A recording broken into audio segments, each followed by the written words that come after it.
Okay, welcome to Monday, BOCC.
Okay, we're ready. Kathy Funk Baxter, Finance Director. Today we are doing the BMR for elections. And so they have two funds that they oversee. And the first one is 51001, which is says election reserve. This is where the operating expenses are contained. They have budgeted for goods and services, 454,500.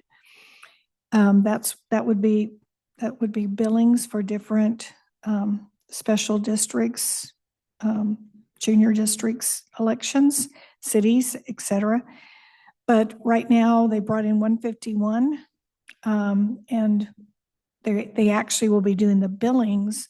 So the revenue will be recorded as an accrual, and so they're expecting approximately $577,000. So they will be actually over budget once those have been posted. And they had a small intergovernmental for $6,500. I think that's a grant. Yeah. Do those buildings, Carolyn, are they sufficient? Do they cover the costs of you doing your work?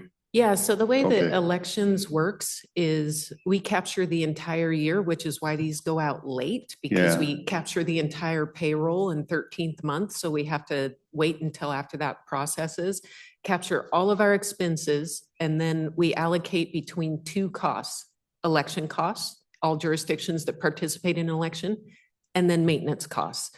So, and the county participates in elections and also has the bulk of maintenance costs. So the county does share a portion in the maintenance.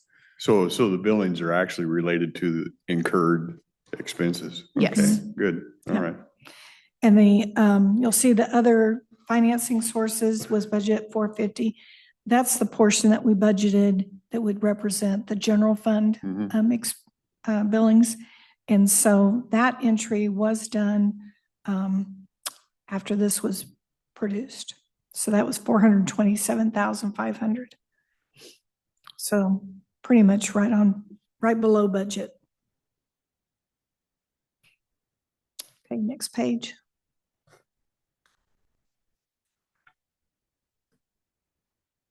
Okay, on the expenses, they have personnel budgeted at 548,000. Actuals through this December 10th was 461,000. So we still have a few more payrolls to post to be for the full year. On supplies, budgeted 113,000. The actuals were 194,614, but part of that number has to do with the reversal from the beginning of the year for, I believe, for SPEDAs. So I don't anticipate that they'll be over budget on this line. Services is budgeted at 552,000. They've expended 306,000 so far. Printing and binding services are currently under budget. I believe that's why that line is under budget. That's your subscription, those subscriptions that they reclassify Leases. So it's an accounting entry. And that's why you're seeing negatives in the debt service and the transfers. So, It's only used for accountants. yeah, And SAO. It really, yeah, Just- month 13. yep, more rules they can throw at us so that they can keep themselves job happy. And so they have 5 positions and they're currently have 0 vacancies. I'll make one point on my temp services line from last year to this year and my personnel services. So kind of what you're not seeing by not having the budget detail up there is that we gained a position in elections in October of 2024 after being half-staffed for a very long time. During that short staffing period, we have mandatory staffing requirements. You can never leave one person alone with ballots. So we relied heavily on those temporary staffing agencies on our temp services line. So the difference, while my direct labor this year line went up, last year's temp services line rolled in at $182,163. Compared to this year, now that we're staffed with full-time staffing, it was down to 26,000. So direct labor increased, but what you're not seeing really is the temp services decreased, moved.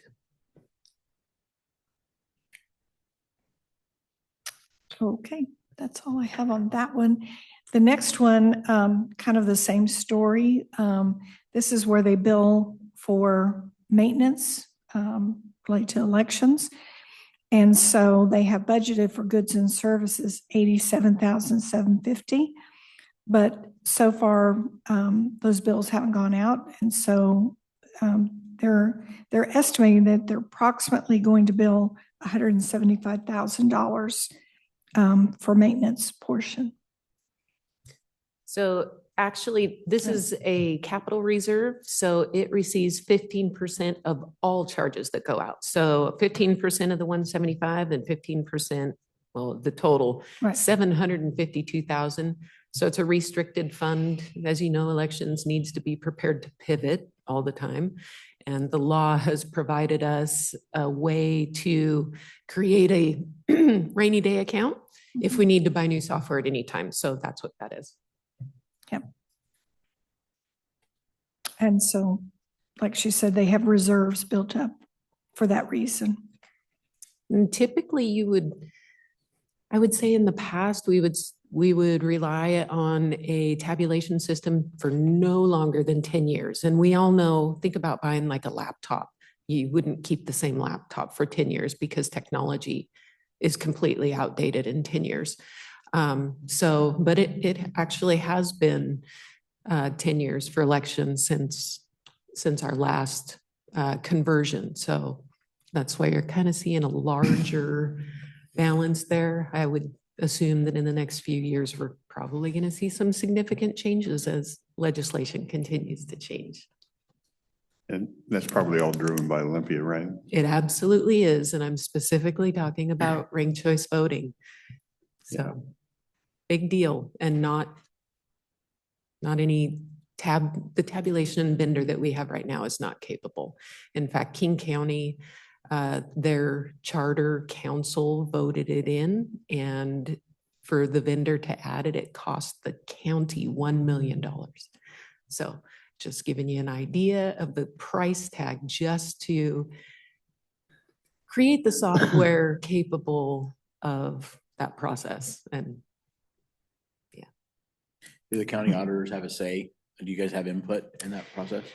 I would say in the past, we would have had a strong voice, but as we all know, what the Hill is like, there's really a majority voice that rolls forward with or without us. And we are there to educate regarding the implications, consequences, and potential areas of conflict. And we have been kind of screaming from the top of our lungs for several years saying, whoa, whoa, whoa. If you do this, first of all, give us the time to do it right, the money to implement it. Don't burden the counties with this, and enough time to educate the public. Because I tell you what, those of you that have watched us processing ballots, you know that people are confused over vote for one. So you give them multiple choices and just wait and see what they do with their ballot returns. So it would take a considerable education campaign on our part to train voters. So no, I do not believe that we have those with the largest voice, the majority up there, will move forward their legislation regardless, as they have been for the past 6 or 7 years now.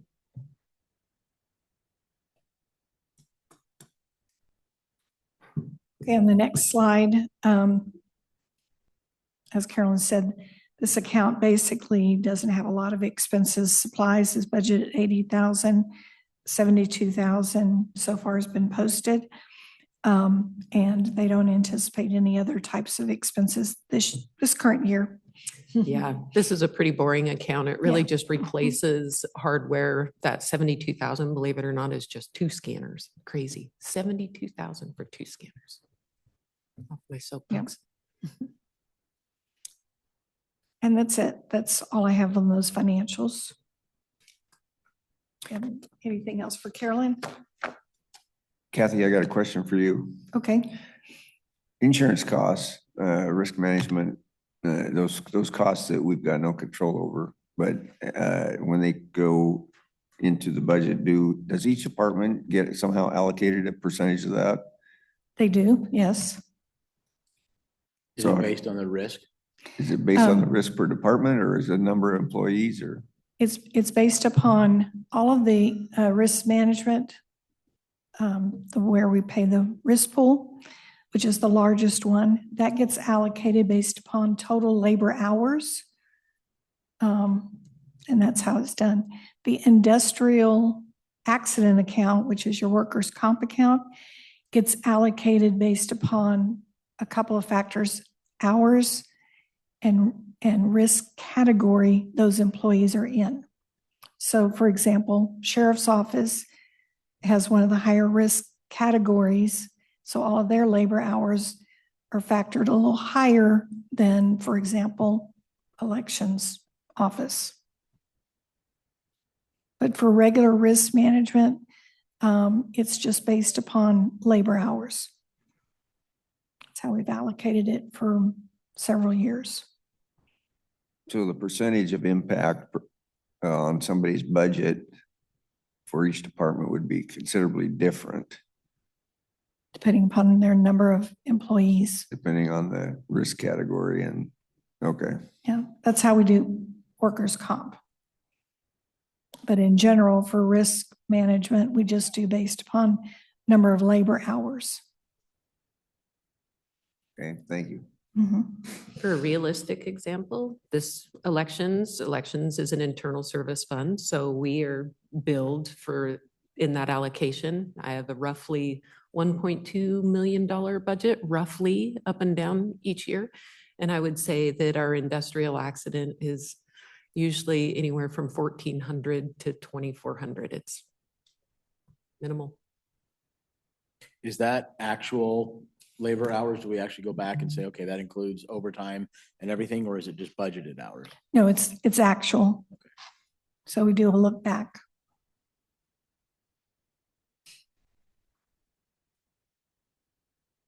Okay, Done with me. Thank you. Thank you. okay. We're on the agenda for finance. And this is a financial overview for major revenues and expenses for the entire county.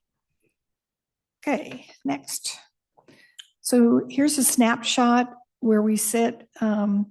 Basically, all the numbers were pulled as of December 10th, but basically it's November through November. So general fund, year-to-date revenues, almost 55 million. Expenses, 58 million. And so we're currently sitting at a deficit for general fund of about $3.6 million. There's a couple of things to consider. Our landfill rent payment is not included in that revenue for fourth quarter. So that was about $1.8 million. But then on our general fund, the other major expenses okay, let me back up. General fund is 54, almost 55 million. So we're still missing 3 months worth of sales tax because we're in arrears on sales tax postings. And we also are missing the fourth quarter landfill payment of about $1.8 million. So those are some of the significant revenues we still have to book and record. On the expenditure side, we still have at least 2 more payrolls to book. And those run about, for the general fund, they run a little over $1 million. So I don't think we're going to have a significant change from this surplus deficit number, even when you factor in all of that. So it may be a little bit better, but there's some transfers that have are also just recently made, like for example, elections. I just did the transfer for that one after these numbers were pulled.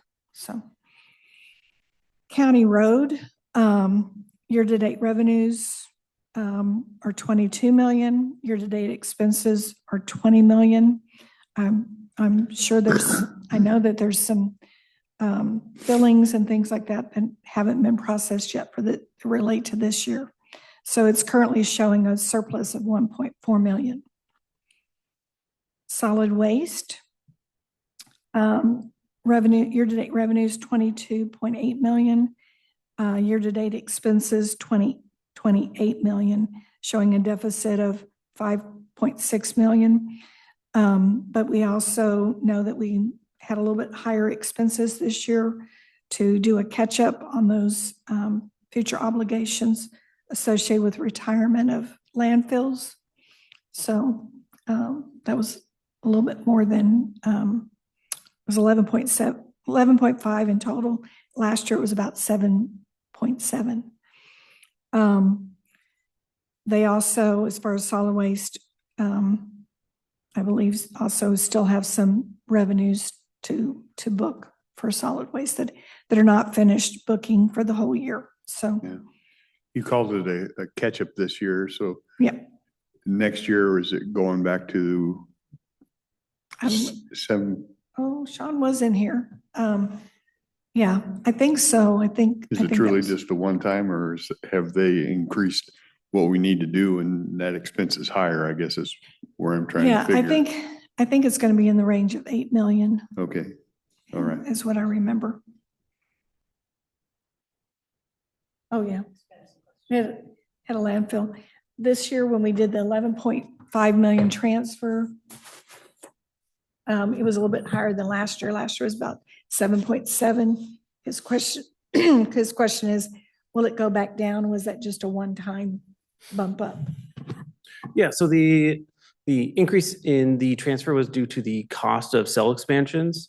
We had to do a little catch up for cell 10 when we got the engineer's estimate on that and our design parameters. Moving forward, I think they'll be less than that, but still elevated than the 7 in the past, just for the ongoing cost of what a new cell will be.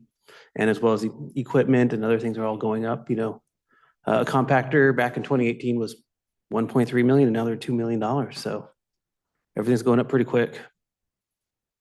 So are you worried about this running at a deficit in the future, or Well, is and, it you know, going to get to a break even, or? I think on there as well, some of the considerations is the accruals during the year. So right there, we have about $3.5 million of accruals that come in every year. We knew that we'd be running at a deficit this year based upon that transfer. Moving forward, we'll be more of a break even and trying to fund the general fund as much as possible. Okay. So your expectation is we'll be more break even in the coming years. This was kind of an off year that we needed to do something special. And in 24, we're also considering some of the gas energy projects, and we did hold back some expenditures in preparation of that we had that $6 million match that we ended up not moving forward on. So there are a few items in there. Okay, thanks.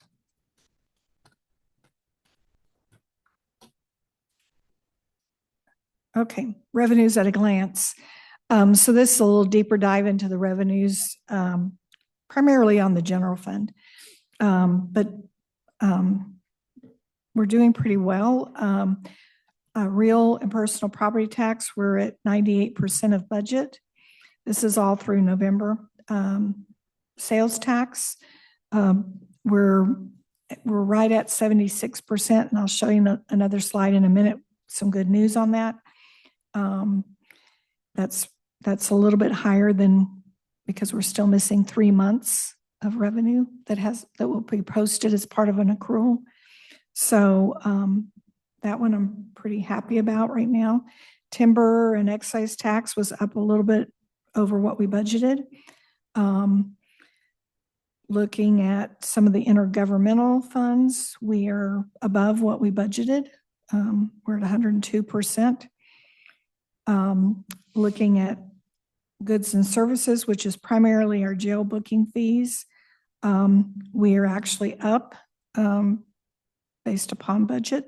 We're at 106. And then our investment income, some of this, the rents, like I said, we're still missing some accruals and some postings. Rents, we were missing that fourth quarter landfill rent. And so it was booked the day after I posted this. So, and then jumping down to county road, we actually are looking really well on leasehold excise tax, well above budget. Personal property, we're at 98%, just like the general fund's property tax.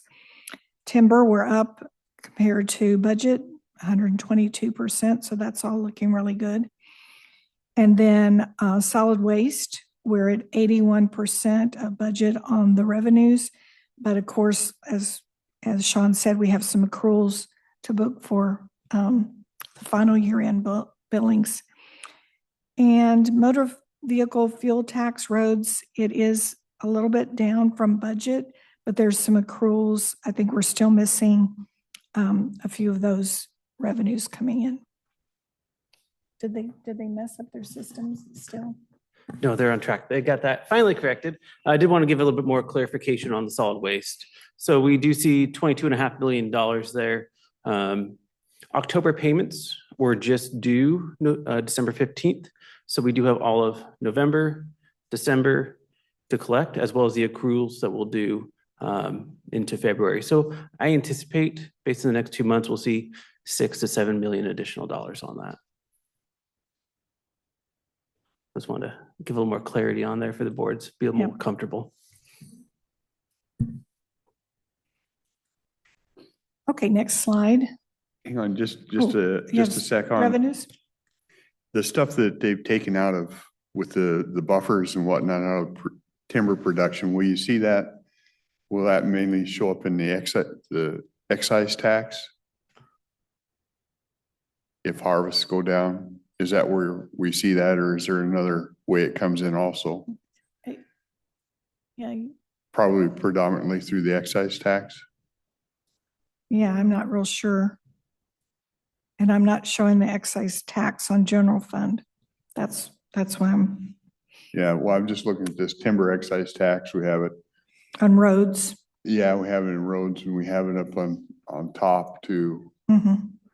So Well, roads has their portion of timber excise tax, and general fund has a completely separate one. Yeah, I'm just trying to figure out if they take some of that timber out of harvest and they don't harvest as much, are these the categories I'm going to see it? Or is there a sales tax, or is there a property tax, or is there other Well, things these are the categories you're going to see that you in. would see it out of? Yeah. Okay. And just for a little more clarification on that, the treasurer gets a lump sum of those dollars and splits it up based upon the levies of the areas. So as our levies go up and down, that would also affect the split of that timber tax through ourselves, the special districts, school districts, things of that nature. Okay.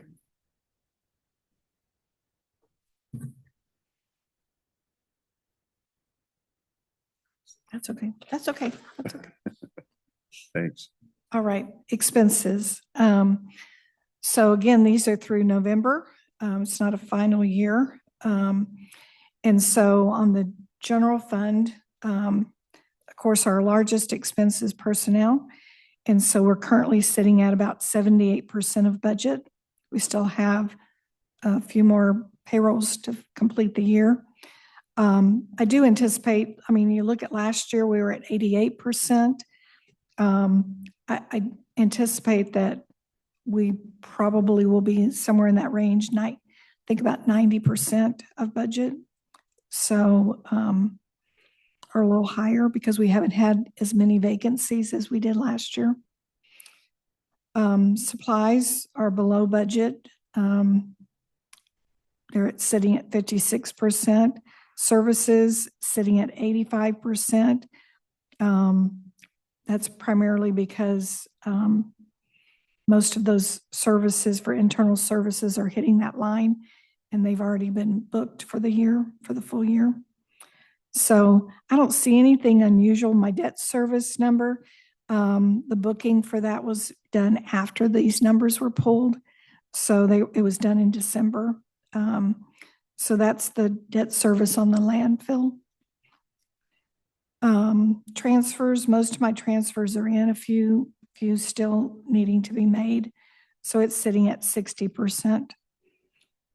So overall in the general fund, our expenses are below what we have budgeted. So a positive note there. On County Road, the expenses are significantly under what we budgeted. But I think last week when we talked about roads, we explained that there's several major projects that are going to be pushed from this year to next year. So we had budgeted for them in capital, and we'll be seeing those come through later. And then on solid waste, the budget is 33 million. We're sitting at 28 million.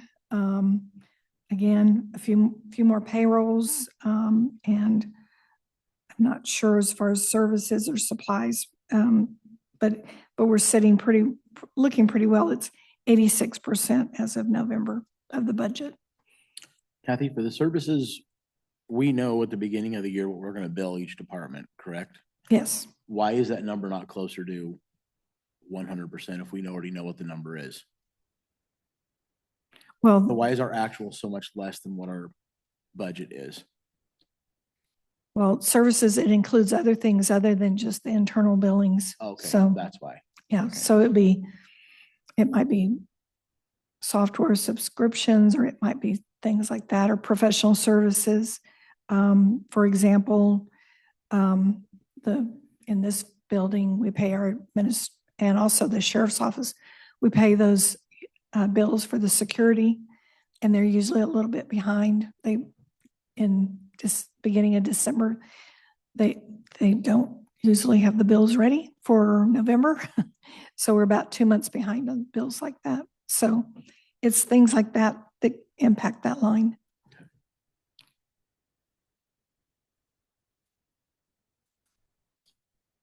So anyway, that's all on that sheet. This next one, I'm sorry, I tried to get it to be a little bit bigger. It's tiny. But this is our general property taxes, and this was pulled as of the 17th.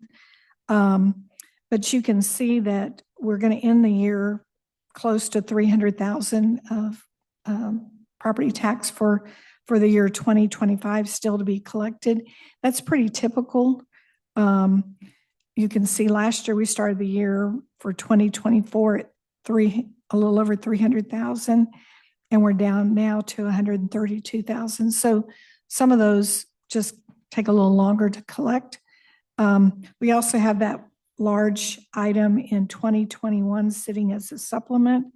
That's that item related to that high value property, and they had to defer it. It will be recognized. We received it, but it will be recognized in January towards 2026 billings. So anyway, we're sitting pretty consistent with what we've seen in the past for our property tax collections. And this is not for like I said, it's not the full year yet. So next, sales tax. So I have some good news here. On sales tax, you can see we've had some months that are higher than prior year. We've had some months that were lower than prior year. But when you look at it says August, I'm sorry, it's through September. We actually are above last year's collections at this point in time. We're at 8.7. Last year was 8.5. We are 76% of our budget, and the target would be 75%. So we're a little bit above our target as of right now without those 3 months of collections. So hopefully we'll have some stability in our collections, and actually probably may exceed our budget, but only minimally. It's pretty close to flat. Here's an oddball question for you.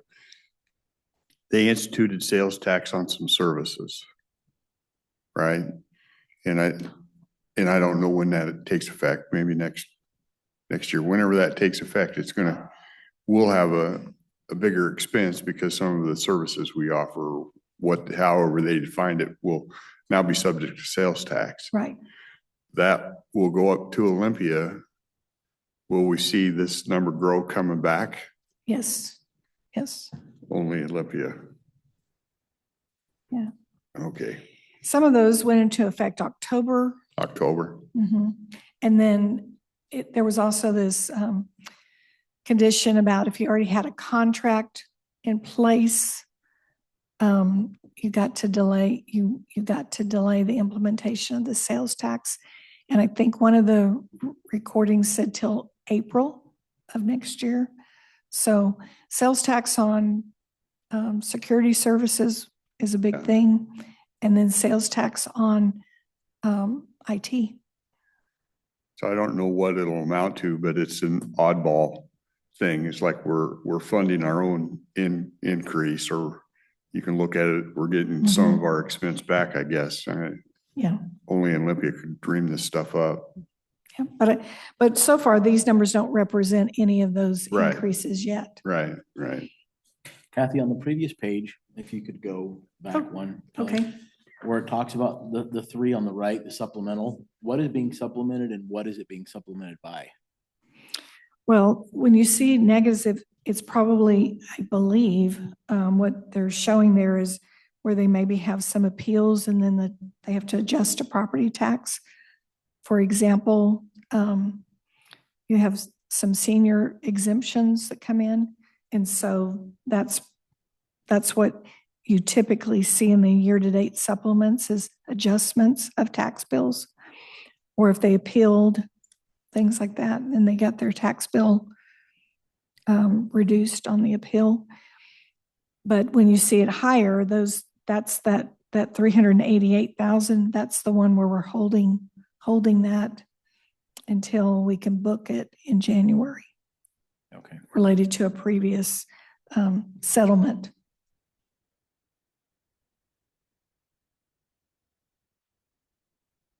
Okay. Does that make sense? Yeah. On that slide, go back to it. Why is the beginning year balance in 2025 so much greater than the previous years?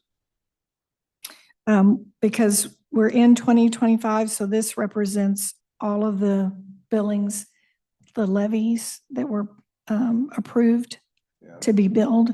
So you start the year off with that 20 million. And then you start collecting it in your receipts during the year. Okay, so why wasn't that a big number in 2024? Well, it was, but 2024's year, we've collected the majority of those taxes. And so you carry forward what you still have to collect.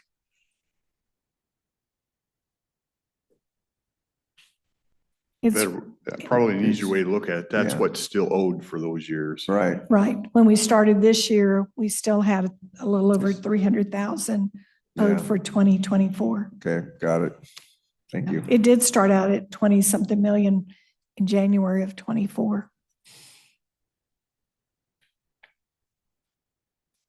So as you can see, I mean, the ending balance, we have a little over, I'm going to say 500 something thousand dollars of tax bills, excluding that one-time supplemental that's posted there for 2021.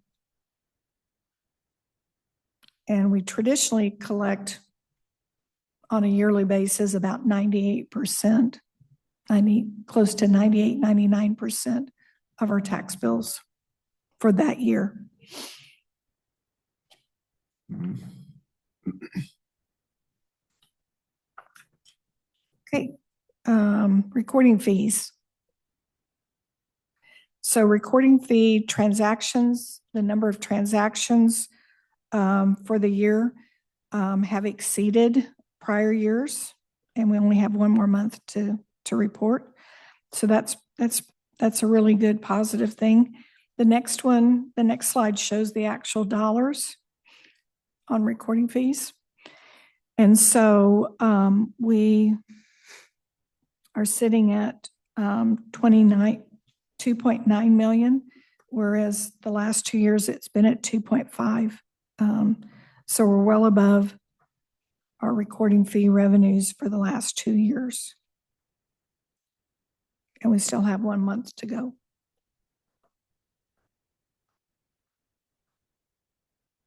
And I don't know what happened in October, but it was a really good month.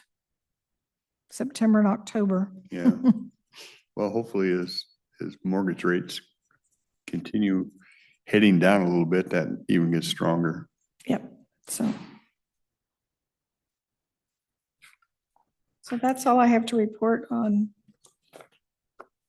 the overall financials for the county.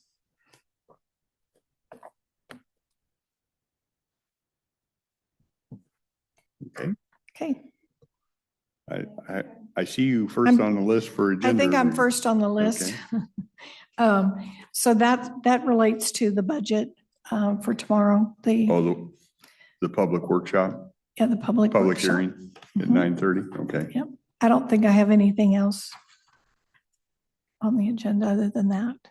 And on that public hearing, items 8 through 13 are all the same. There's really, They're all the things that roll into the budget. but there's So, been no change to them since the yeah, last time. the fees that y'all Yeah. workshop, no. The construction 5-year capital construction is one of those. It's not changed. We're dissolving one fund. Yeah, so. And I think I asked you this before, but I don't remember. Did you want to take these individually? Yes, How because did you want to handle them? I need to take them individually You because need to each take them one, individually? yeah, each one has a resolution. And so Okay. that's why I'm recommending each one we take individually. Okay. And then the final one will be the resolution for the 26-27 budget. Okay. And that's all I have. Right.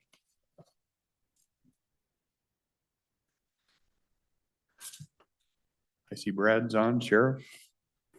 Yep. We got the Humane Society contract. Yes. Good morning, Commissioners. And I know I've sent you some information over the last several months, and I included some statistics on Friday. I don't know if you've had a chance to review those, but the agreement that we have for the board meeting tomorrow is a 2-month extension of the current contract. It's $9,250 a month. And we're working with Longview and the other cities, except Kalama, on a successor agreement. And everything's not in place quite yet, so we're just want to extend a couple months while we work out the details of that. And with the, I guess, the caution that once we reach a successor agreement, if we do, that the Humane Society wants to go retro back to January 1 with whatever the increase is. But this just would maintain status quo until February 28th, or until a new agreement's reached. I guess just as additional, I know I've been like trying to keep you in the loop, but hopefully shortly after the first of the year, we can maybe set a workshop and discuss the proposal as it now stands with the cities and the Humane Society of Southwest Washington.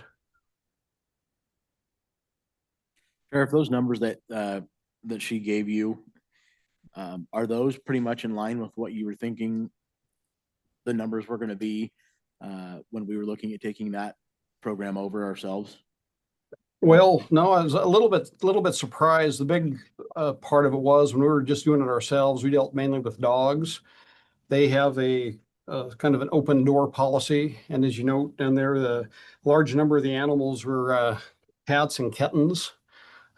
Trying to look here, see what the number was. It was pretty incredible. I think about close to 650 of the animals out of the 945 they brought in were actually cats. They're dealing with 458 kittens, and the vast majority of those are just citizens bringing those in through their front door and accepting them. So that's part of the contract that we're paying for, is not only just our animal control, the part they do, but the other parts, the public bringing in animals as well. So yeah, kind of broke that down, and that was kind of eye-opening for me.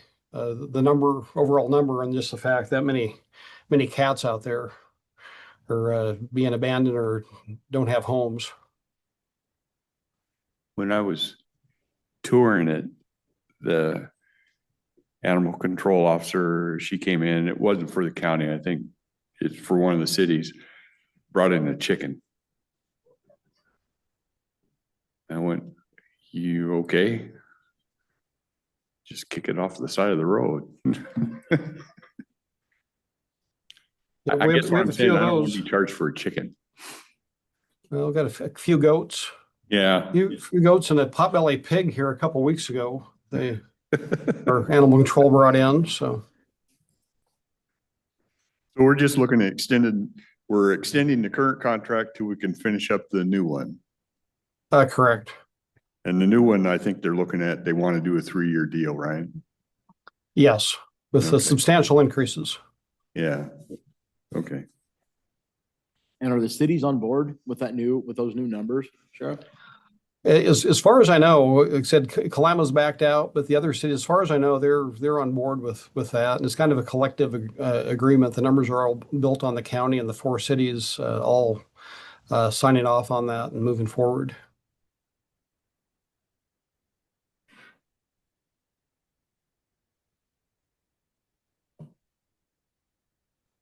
Okay. Thank you.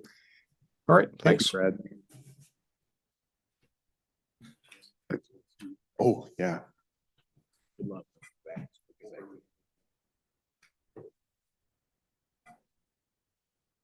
HHS. I was afraid you might hit me the other night. I said, look at her, I swear her in and look at the meeting she gets. She's probably going to kill me. It wasn't your fault. Good morning, Gina James, Health and Human Services.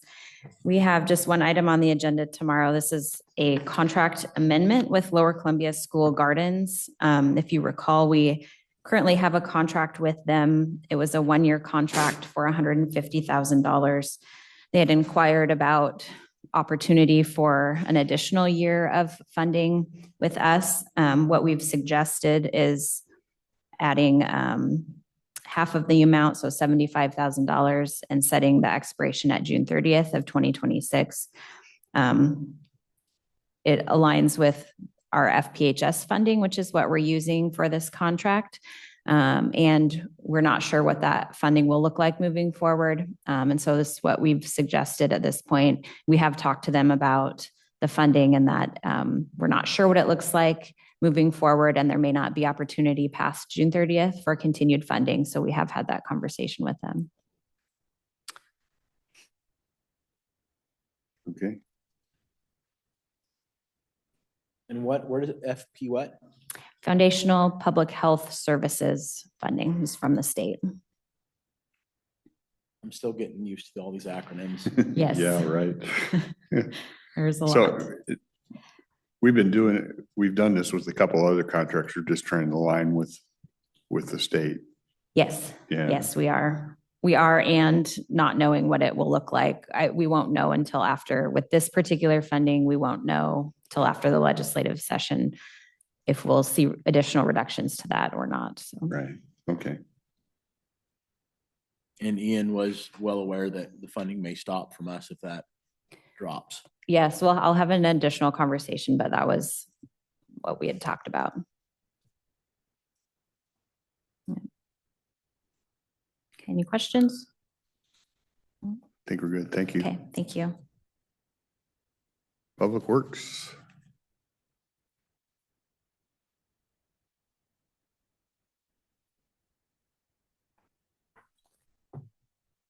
Good morning, Susan Eugenius, County Engineer. We have 2 items on the agenda besides the capital programs as part of the budget process.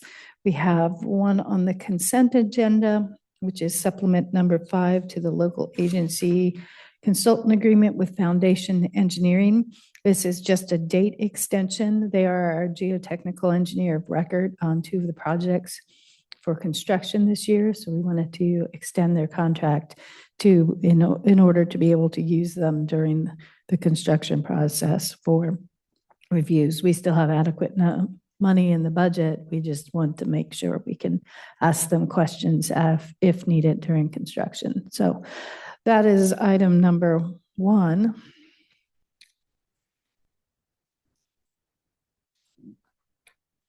Item number 2 is a new personal services agreement with Energy Nearing Solutions to provide landfill gas services for headquarters in Tenet Way until December 31st, 2028. So it's a 3-year contract for an amount of $450,000. We went out for a new RFP as we had reached the end of our duration. These were the successful proposals. This service is for gas monitoring. So they do gas sampling on site, do all the reporting that's required. They also help with provide SCADA support. So the data reporting from these gas wells and any changes that we need to make to our flare operation. So the 450 is reflects the number of what we've spent over the past 3 years to continue it 3 years into the future.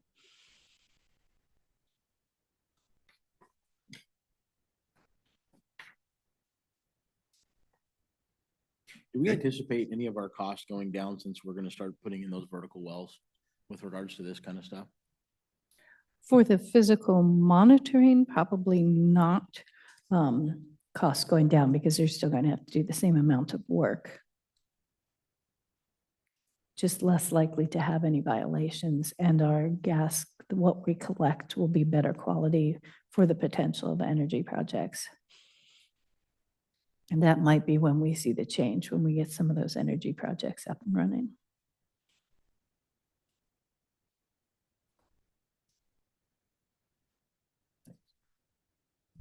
Okay. Thank you. Thanks, Susan. Kathy, this might be maybe you can help me with this because WSU isn't in here. I know, Jennifer, we got an interlocal agreement. And I know we provide some funds for WSU. This would run through the end of next year for $55,000. That sounds similar to what we did last year for them? WSU pays the bulk, but I know we provide a little bit. Yeah, they're part of the general fund, and so they do have an account where we pay out. Does this sound? That sounds low, 55,000. Well, it could be because I know they've restructured over there a little bit. Okay, So I'll look to Could you make sure. just maybe double check so I don't, this isn't wildly different than what we've Yeah. done No, it- before? It seems lower, Yeah. so, but 55,000, Yeah, I'll double check and let the Oh. board know. okay, thank Yeah. you. Jennifer's the one that inputs that, gives us that number though, right? Yes. Yeah. Yeah. She did make some changes. Yeah. Well, I know that whole agreement with WSU and them has kind of changed a little bit, and Gary's retired, so I don't know if some of that kicks in to that. Yeah, I think so. So I'll double check. Okay, thank you.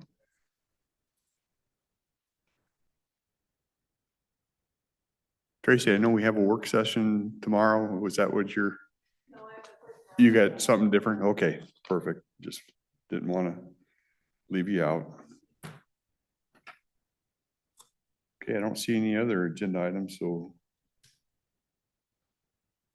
we're expecting Jessica.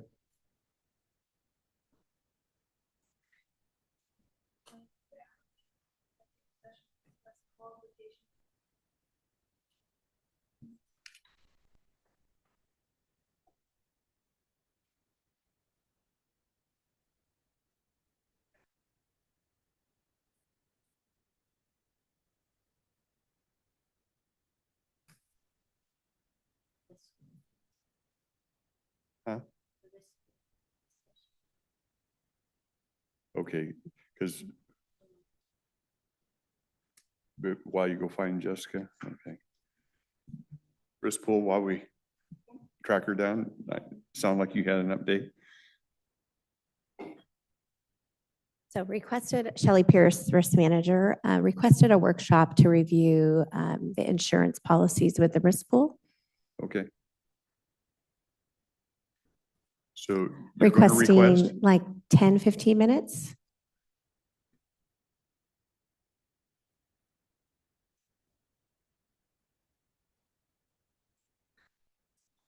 Yeah, it was just a workshop. That you wanted to do right now? Yeah. Kelly put it on the schedule.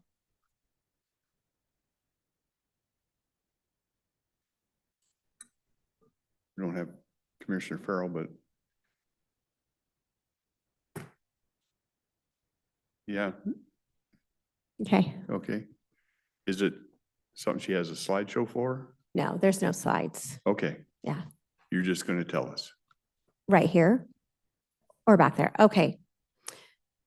Sorry. So, okay.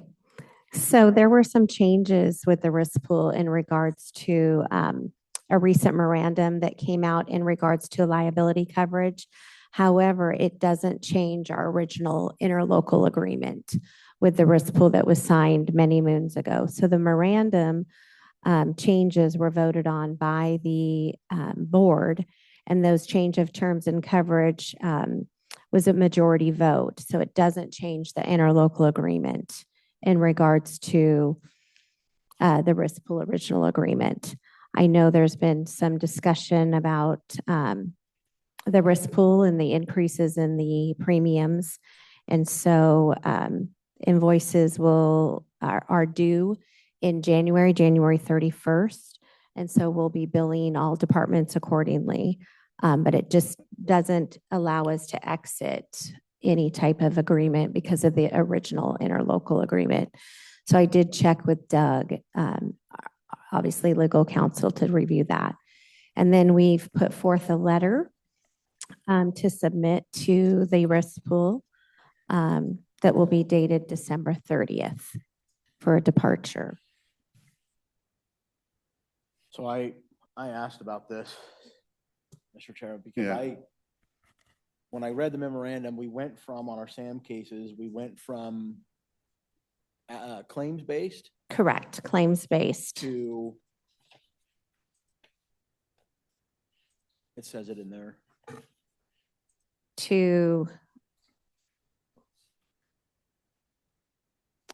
claims made. claims made. Gotcha. And so that's a material difference in our contract. And that change right there will make it to where if we ever want to leave the risk pool, we're gonna have to buy a tail to cover us for the amount of time that we don't have that. And with all of the other material changes that were made to our contract, which have we received anything to sign yet? Final numbers from them? Yes, We we did get it. received the invoices on, I want to say November 25th, right? Was it when we had that call? Yeah, Okay, it was the morning we had that call. okay. My question to them was, how are we supposed to approve a budget when we don't even know what the numbers are gonna be and Right. what's going on? And so we got the upper end of the increase. I believe it was 43%. 43%. Was what we got. And we're already told we're gonna get it again next year. And so I wanted Doug to look that over because I wanted to question, how is it that we just have to accept the terms to this and we don't have any Yeah. say in it? Yeah. And so apparently his response is, we don't have any say in it. Correct. We still have to give the 1-year notice to exit the risk pool. So we have to give notice no later than December 30th. So notice of withdrawal from the risk pool. And we have 6 months to. And then we have 6 months to review any broker bids or proposals. We have 6 months to then say, risk pool, we are not exiting the risk pool. But it does give us a 6-month window. But if we don't give notice by the end of December, then we're tied to the risk pool for an additional year. So this, I read that interlocal and I can't speak to what was going on back when they did that, but I can tell you it'd be a document I never put a signature on. It was horrid. So what I'm hearing, because of this one change, now if we do move in 27, we'll have to have a tail to cover that because they've changed the way they've Correct. And done it's not this. cheap. That just disgusts me. yeah.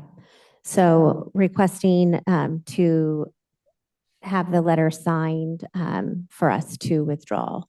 And we've dated it for December 30th, 2025, and that way it will go out electronically. Yeah. So that's what we'll be requesting. What's the amount of the increase that we're gonna have to pay this 800? It was 860 something thousand. I presented last Monday, but I think it was like 865, almost $1 million. Per year. And that's just for 2026. So in 2027, you're going to see another probably Increase on top of 45% that. increase on top. 3% increase on top of what the one increase. So it will be close to $1 million if we stick around. Yeah, over $1 million. Yeah. Yeah. And what's very frustrating is that we just have to take that. Correct. Yeah. Because of that original interlocal agreement that was signed in 1989, I believe. Probably on a golf course somewhere. Yeah. So it's not just the increase in premium though, it's the increase in liability. And the changes in the, what the pool will actually cover. Yeah. I'm guessing the price went up and the coverage went down. Yeah. What happened. Exactly. Exactly. Okay. So requesting a letter for us to withdraw. I think we're all on board with that, right? Yeah. That's it. Okay. Okay. Okay, Miss Jessica.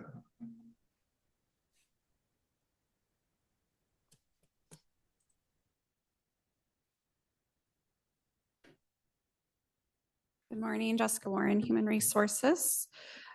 I do have one request this morning from Building and Planning. They are requesting to fill an assistant/associate planner. The employee put in her resignation notice.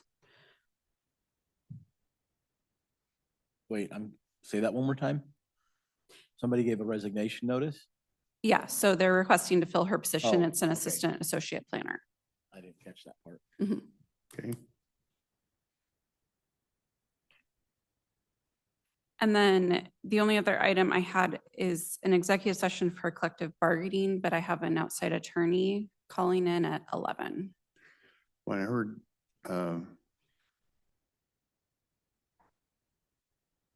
Oh, for. Okay. Okay, so qualifications of a candidate applicant. And how long? 10 minutes. Minutes?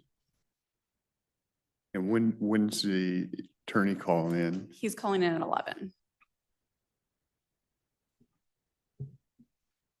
So we're at 10 o'clock now? Yeah. Is that right? So, okay, He's from an outside agency, so it, okay. So we can take Go this, with him. this first one and then we'll figure out the other one. Okay. Okay? So we'll go to qualifications of applicant, 10 minutes.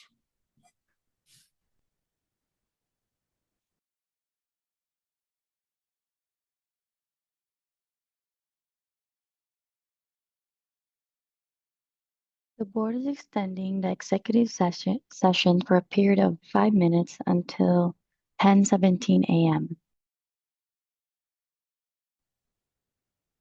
The board is extending the executive session for a period of 5 minutes until 10:22 a.m. Okay, back from executive session, no decisions made. We do have another executive session, but that won't be till 11, so we'll just recess till 11 o'clock.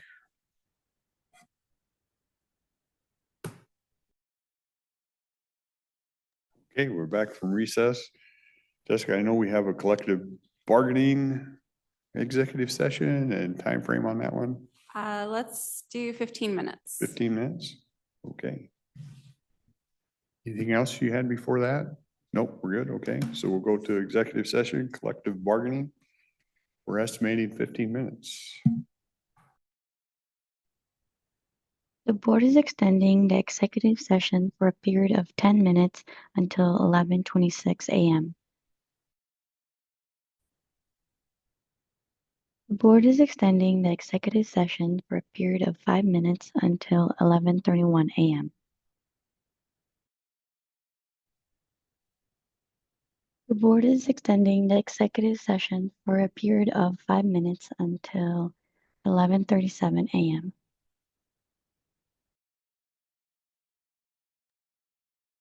The board is extending the executive session for a period of 5 minutes until 11:42 a.m. The board is extending the executive session for a period of 5 minutes until 11:47 a.m. The board is extending the executive session for a period of 10 minutes until 11:57 a.m. Okay, back for executive session, no decisions rendered. Jessica? Jessica Warren, Human Resources again. I would like to request another executive session for qualifications of an applicant. 5 minutes? 10 Okay. minutes?